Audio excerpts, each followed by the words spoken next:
Hello Monarchs, and welcome to this Evony guide about subcities, part 2. And if you haven't seen part 1 yet, you can press the little card in the corner to learn about cultures and quality. So, first up is what subcities should you get? Like what should you prioritize? Which cultures mainly, because the better quality, the more buffs you get, right? So gold, of course, the best, purple and blue and so on. But what culture, then you have to kind of choose what you want to do with your keep.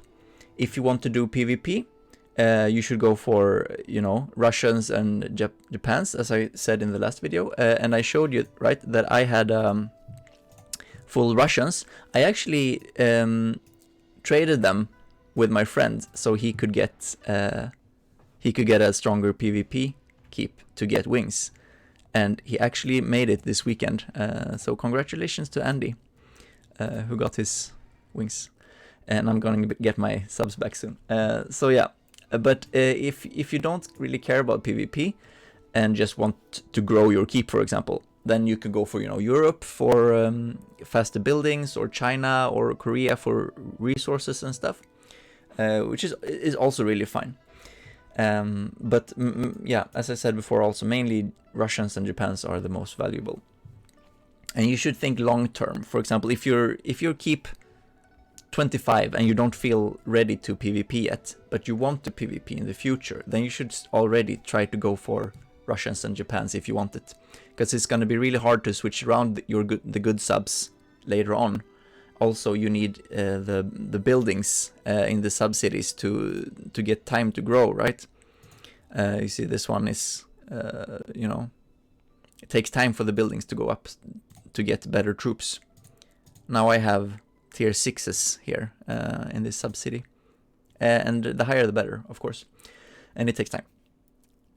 So, and then you have to weigh priority with like the right subs or the better quality. For example, here I have a purple China. So it gives a lot of resource buffs, but it doesn't give any PvP buffs whatsoever. But the blue Russian does. So what some people do is they trade a purple China for a blue Japan or blue Russia, because it's pretty hard to get blue and better, and they just want as much PvP stats as they can, and they don't care about the higher resource production, and they would rather just have a lower quality buff subsidy, but with the right buffs. So you have to kind of weigh that as well. Like, I'm not sure if you, for example, if you had a gold China, if you would trade that for a blue Russia. Some people would make that trade, but you have to weigh like the resource production is making you grow faster, so you're gonna get stronger in the long run, kind of. But if you have the Russian, then you would be stronger right away, right? And you would eventually want the Russian anyway. So yeah, you kind of have to decide that for yourself. Also, one more thing, you can see I can have 9 subs now actually, and it depends on what rank you have. I'm actually I made it up to Archduke, which is pretty sick, I think. I didn't think I could do it. So I can have the maximum amount of subs, which is 9. But if I was to go down in rank now and go down to Duke, I would lose a sub slot. So then I could only have 8 subs. But because I was up in Archduke, I have 9 subs. But then when I go down in rank, I don't lose any subs. I will still have 9 subs. But if I want to change subs, I would have to drop 2 subs just to get 1 new one, because I can only have 8, if that makes sense. So that's also something you have to ask yourself. If you're in this situation and you want to get different subs, you have to see if it's worth it to get, because then you will have 1 less sub than you had before. And this is really significant, and we will get into it a little bit later. So, I mean, in general, just take what you can, like the better quality. Like, you will always be able to get green subs. So if you really value the PvP stats, for example, you could always go for green Russias if you can't get blue or better.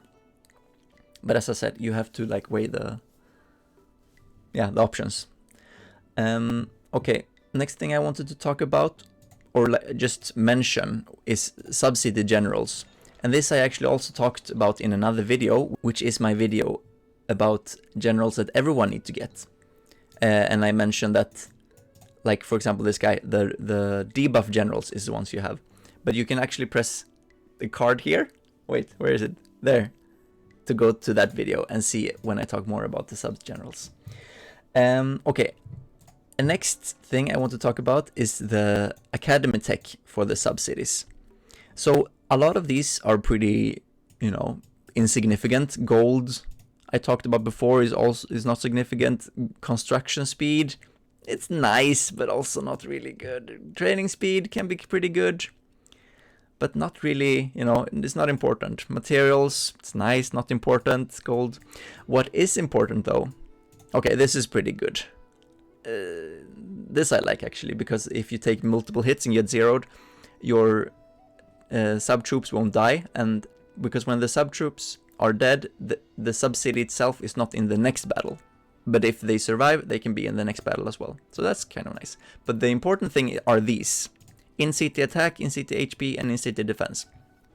And what they do at the level that they're at now, this is a max one for this, is it gives 3% attack when defending, and it gives 3% per sub-city that you have.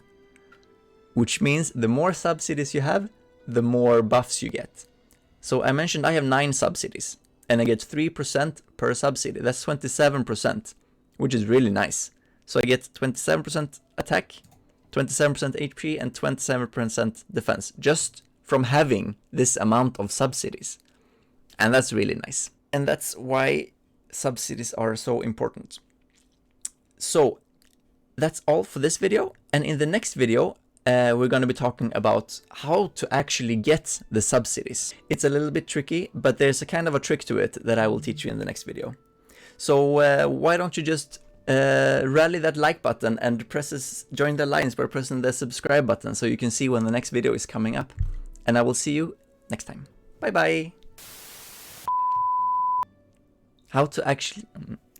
Oh no, I messed up now, Machan. Okay, I will see.